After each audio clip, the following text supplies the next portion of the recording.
Okay, welcome back from the break.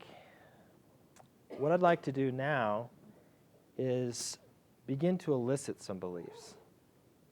So we can begin as a group to hear different beliefs, to make sure that they're beliefs, whether they're cause-effects beliefs, whether they're based on values, whether they're complex equivalences.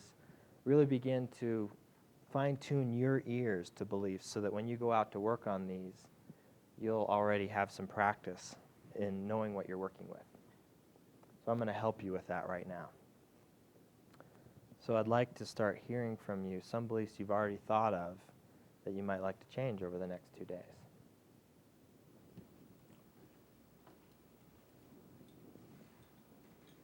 Anyone? Anyone? Yes, Well, Jim. I'm thinking of a client that I've worked with, and we're doing some things about healing. It was going really well, and then this belief popped up as that's all great, but you don't deserve to have that. Okay.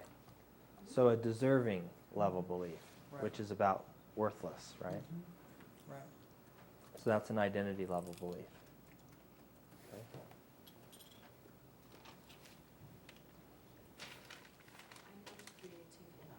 I'm not creative enough. I could be more creative. So what are you hearing there? Identity, I am. You're hearing an I am, okay? And then she restated it, didn't she? How did she restate it? I could be more creative. Behavior. Possibility. What's could? Right? It's at the capability level. So at first she stated at the identity level, right? Say it again. I'm not creative enough. That's strong. And then say the other one. I could be more creative. That's kind of desire. So they're different Yes. in your physiology. You can feel the difference between the two. One feels more powerful than the other.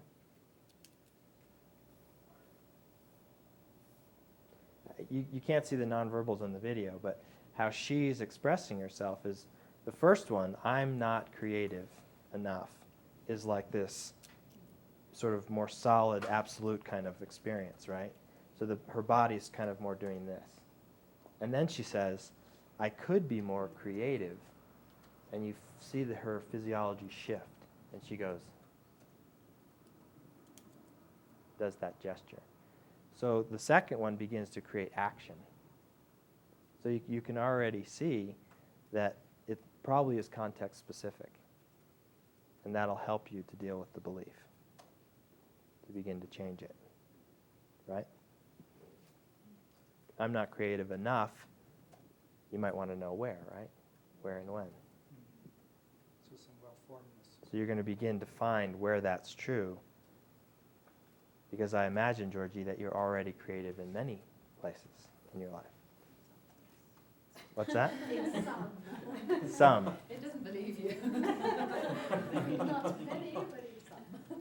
But you could be more. Oh, yeah. Yeah. I'd Yeah. love to. And you'd love to. Okay. All right. Other examples. I cannot lose weight easily. I cannot lose weight easily. This is a big one, isn't it? In a lot of cultures. Yes. A lot of people have difficulty with weight loss. I cannot lose weight easily. So what level is that at? Capability. Capability. So it's about possibility, right? It's about limiting possibility. I cannot lose weight easily. So there was a qualifier in there, wasn't there? I can lose weight with difficulty, but I can't lose weight easily. Okay? So there's some value being expressed in there, right? That what would be valuable is to be able to lose weight easily versus just being able to lose weight. So if the statement was, I cannot lose weight, that's different than lose weight easily, right? So in belief work, you really need to pay attention to the language. You really need to listen for how it's being stated. and help explore with them the statement that they really want to change. Yeah, because something like that could go to a core belief that's beyond, it could be at the identity level. Could be. That's why I said easily. Mm-hmm. There could be a belief that holds that one in place. Yeah. You know? Like, does it have to be easy? Right? Losing weight has to be easy. There could be another belief like that that holds that one in place. So then the person begins to, because those beliefs can be colluding like that, you can lose the purpose of what you're trying to accomplish in the first place, which is to lose weight.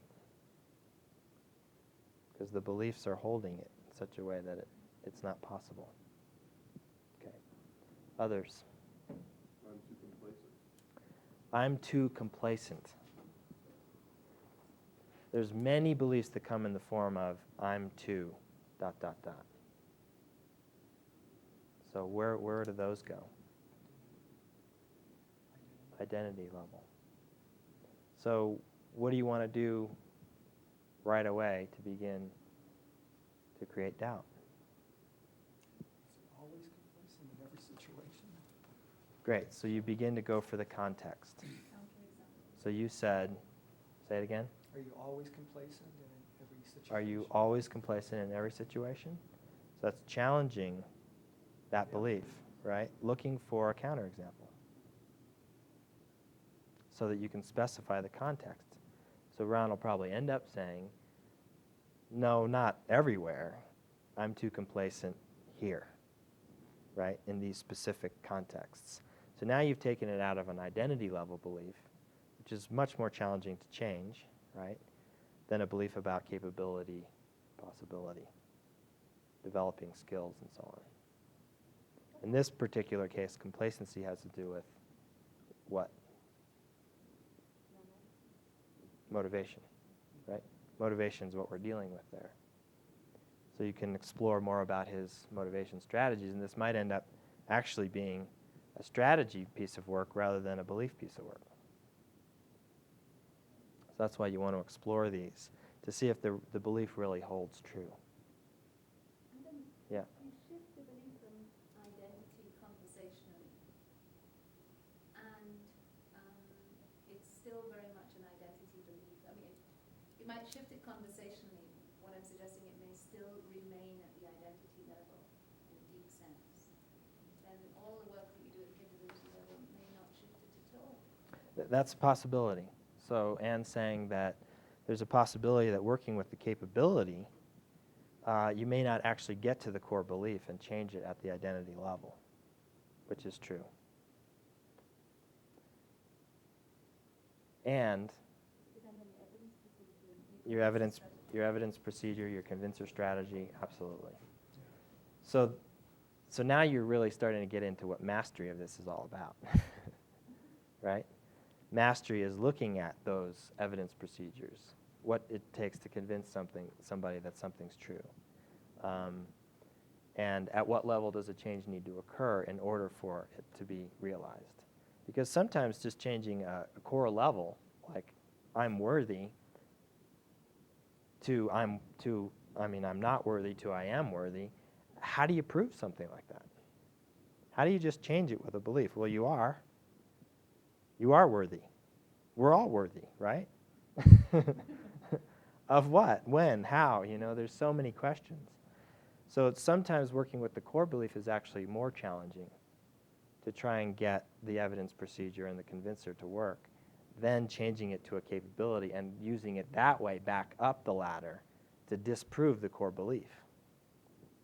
So that's how you tie those together. If you're aware that the core belief is there, you work with the other one. And you go, well, if we prove that this is not true, then doesn't that mean this isn't true either? Right? And so if you can get them to agree to that kind of change at a congruent level, at that core level, then you're going to begin to change that core belief that way.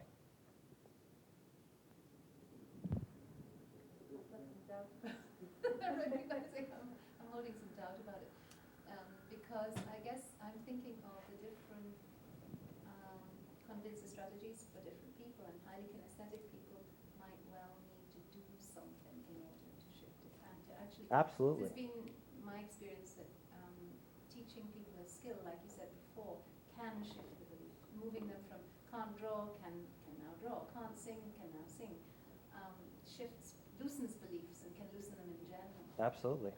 So my doubt is coming up about the conversational style, because that's another level of representation is at the language level. So that's interesting. So that's why there are many forms of changing belief. That just conversational can be impactful. However, sometimes you need to have somebody having a kinesthetic experience to actually feel the belief change in their body and to have it change at an unconscious level versus just an awareness that the belief has changed consciously. Which is why, as a practitioner, you're really needing to pay attention to the person's physiological cues, really getting whether the belief is changing or not, right?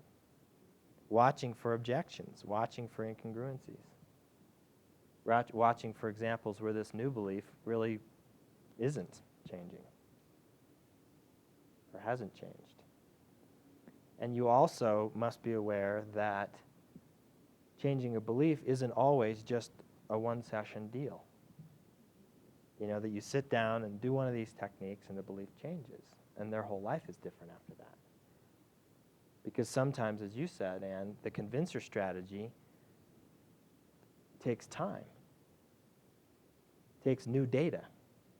Like I was working with a guy last week who had some beliefs about his worthiness and things like that. And so we did some real core level belief changes, but then we tied them into some of his emotional reactions to certain experiences, like going to a conference and having to actually sell something to other people when he's an engineer.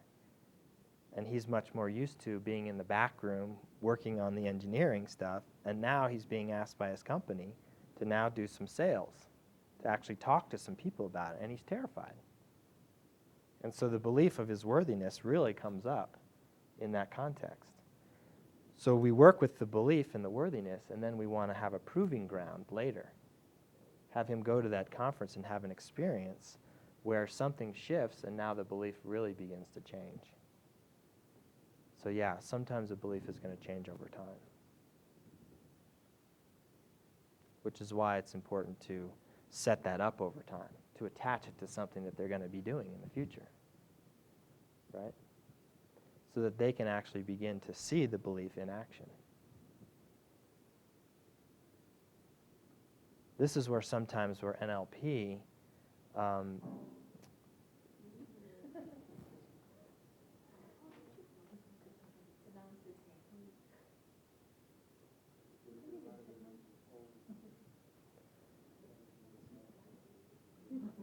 So anyway, this is sometimes where NLP is unnoticed, goes unnoticed by the client or the person receiving the work, is that you change a belief, the person's belief changes, they start behaving differently in the world, but they don't notice it. Because as we said before, our presuppositions and our beliefs are often unconscious to us, and we act as a result of them. And so we have a new belief. Now our body reorganizes, our body and mind reorganizes to that new belief at an unconscious level, and we start behaving and acting according to that new belief, and we become unaware, or we are unaware, of the previous belief, because we no longer hold it anymore. Does that make sense? It also enables people to say, I did it myself. It's very enabling in itself. It's very enabling, absolutely. So if you're a practitioner, if you're a therapist, if you're somebody who coaches people, who works in that kind of service, that's where there's sort of a conundrum sometimes. You know, do I want them to recognize that the work that I'm doing is having the effect, or do I want them to realize that they're doing it on their own, which is more enabling and more empowering? It's difficult, right? Because you want them to come back, right? And do more work. Not always, but I mean, yeah, at least spread the word, right? Which they can't do if they think they did it. Right? You never know. If they can't do it, they wouldn't have come. Depends which belief you're holding. It's the tricky part of it. All right, more beliefs.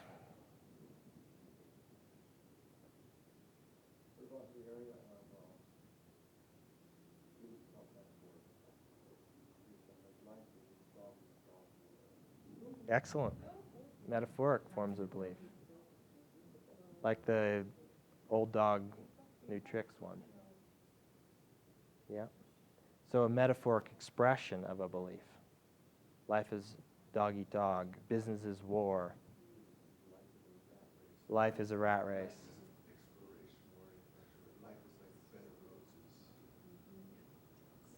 Yep. Exactly. So, yeah, so if you have beliefs that, again, are in that form, again, you want to look contextually. Does this metaphor that I have work for me in most of my life, or are there places where it's limiting? And I either want to change my metaphor or I want to change the belief, or both. Okay?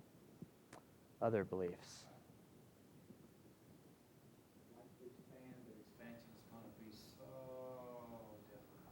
I'd like to expand. In business. Okay, business context. I wasn't sure whether that meant. So in business, I'd like to expand my business, but business, but it's so difficult. So what's the belief? Expansion is difficult. Expansion is difficult. Complex equivalence, right? So as long as that's true, and I don't want difficulty, my motivation pattern says I don't want difficulty, then that belief creates limitation. Right?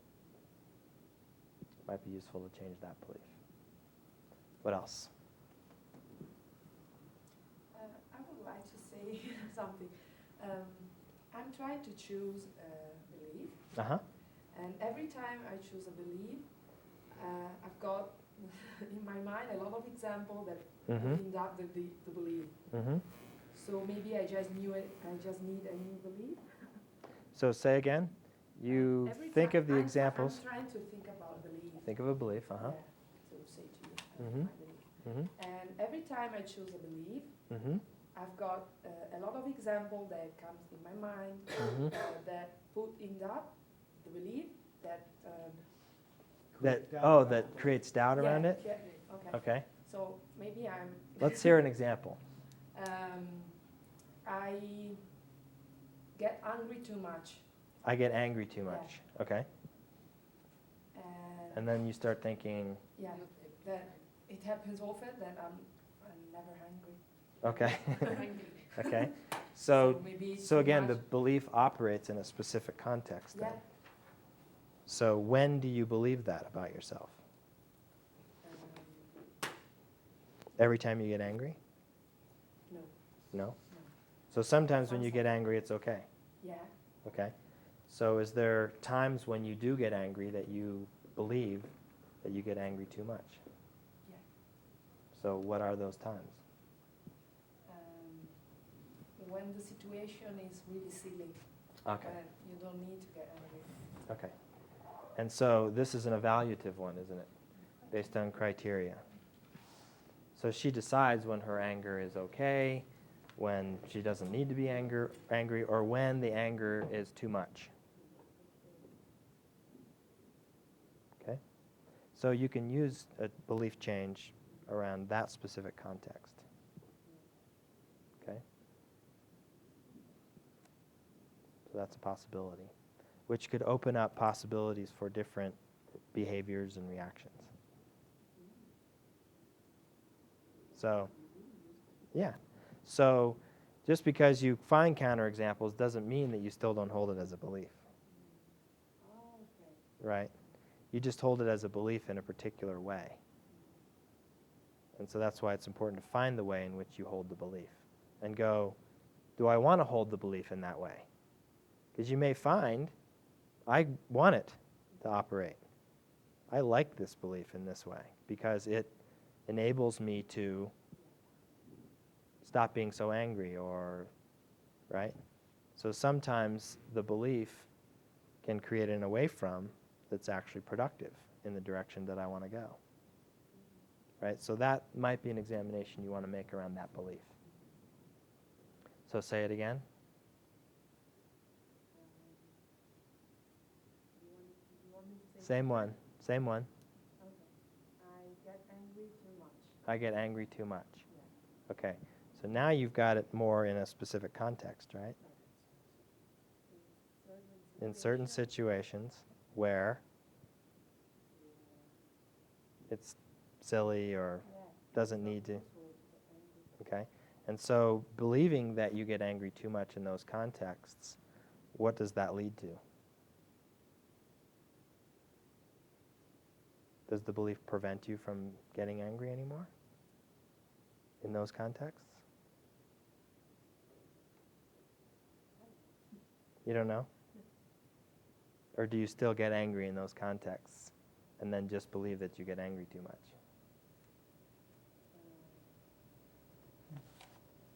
I think I need maybe to change the behavior.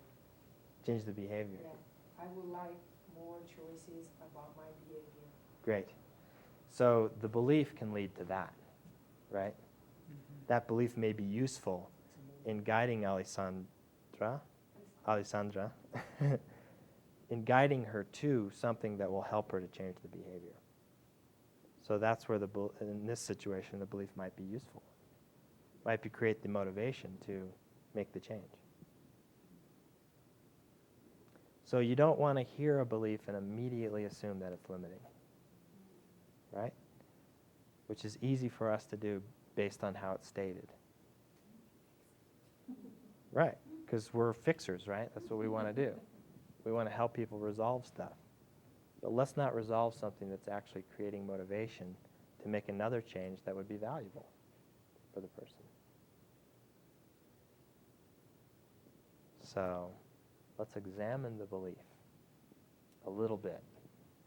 Let's take a little time with them to really examine it and then decide if we're going to change it or not. A few more examples or enough on that? I'm thinking, I'm wondering how to frame it. I'm doing this search myself. What comes to mind for me is that something that runs for me quite a bit is I'm too other oriented. I'm too other oriented. Another way would be too reactive. Too reactive. Responsive. Too secondary position. Is that a belief? Yeah. Yes, it is. Yeah. I'm too reactive or too, what was the other word you used? Other oriented.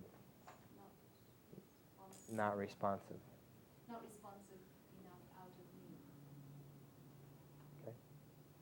So does that belief serve you? Oh, yes. Yeah? Oh, yeah. What does it do? It's wonderful for understanding others. It's wonderful for going into second position. It's terrific for that. And it can be challenging. To be too much those things is, Or too much. Well, it gives you lots of information. To be too much means, for me, my complex ignorance is I can lose a sense of myself. okay. So to be too something, you lose a sense of yourself. I'm also hearing, if I'm too this, then I don't get enough of that. Right? So I'm out of balance. When I'm doing this and it's serving my client or whoever I'm working with, then it's not too much, right? It's just the right amount. But in some cases it becomes too much, which then I don't get enough of this other part of. And as you're saying that, it makes me think it's at a skill level. It's like how to. That's what's coming up for me. Okay, so it's a capability question. But I've generalized it as a belief that runs. How do I utilize my second position, my going to other, but not too much? How do I utilize it in a way that I can also be responsive? Yes, that sounds good. Okay, so there may not be a belief there to change, unless you believe that you're not capable of doing that, or something to that effect. Or like, I'm just a other-oriented person, for example, right? I don't know how to do self very well. Could be a belief. So you might examine, are there beliefs that hold that process in place, that don't allow you to develop that skill, that new skill of being able to do both of them in balance, responsive and reactive. Yeah. Is this helpful, or am I confusing things by doing these little pieces to help? Because this is part of belief change. You know, it's not just, what's your belief? All right, let's change it. Right?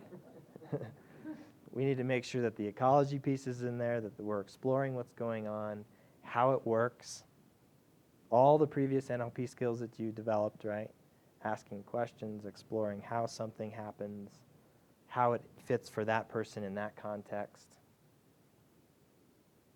And then finding if there's some limiting piece in there that we could work with, that we could explore, that we could help to loosen, that might help something else happen.